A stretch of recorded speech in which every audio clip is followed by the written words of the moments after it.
want to do a shout out to Sandy, Wiltshire man, and he's also Jacklore knives. He makes very, very beautiful knives, but also very beautiful sheaths. So he had a really good video on how he made his sheaths on the other day, so I actually gave it a go. Oh, it's quite tight.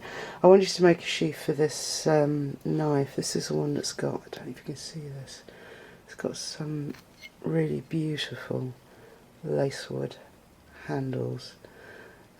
This is my winter knife. I find this knife really good in the winter because the wood stays quite warm compared to the blackwood knife that I usually use,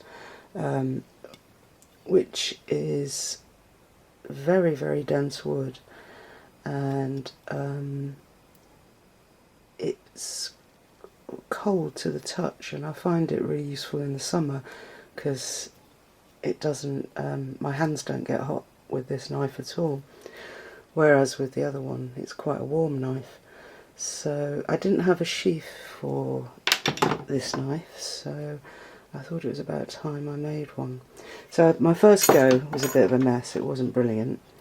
I watched some of his techniques, and this isn't the best piece of leather because it's got these scars in it, which I actually quite like. I'm just wondering if they're going to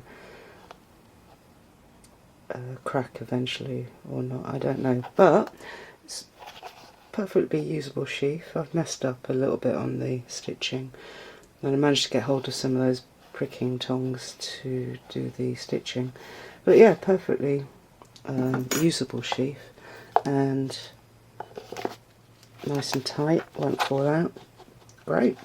So I'm going to have another go at a few different types and try some. I've got some different leathers. This is quite a heavy leather, so I don't know if I should have gone for something a bit lighter or not, but it's done the job. It's a, you know, it's a workable sheath, so I've got to finish off the dangler for it, but we'll see how that looks when I finish it.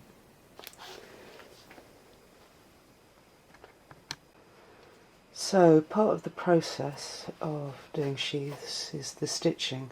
So I've built myself a stitching pony, which is basically a clamp that doesn't damage the leather, and it has this bolt that goes across that you can tighten it up. I've actually put mine on a hinge.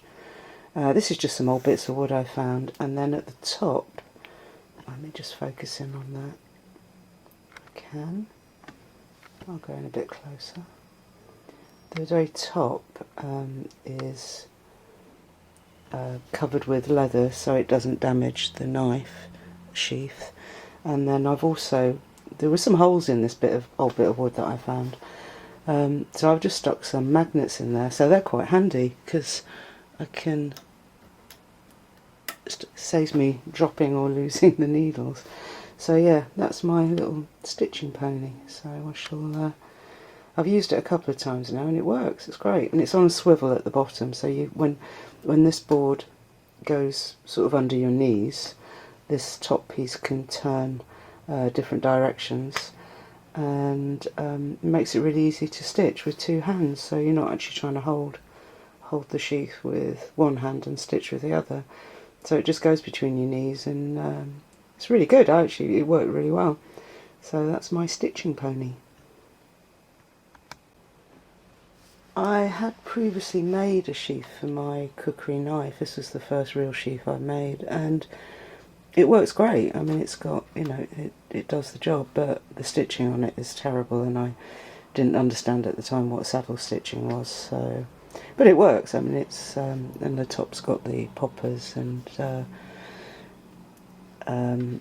popper on the side here, and it's got a fire steel holder as well to put your fire steel in, and yeah, it worked great.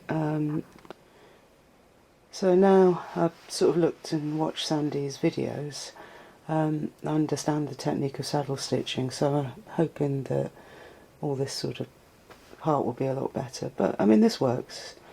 I quite like it, so, but that was my first attempt.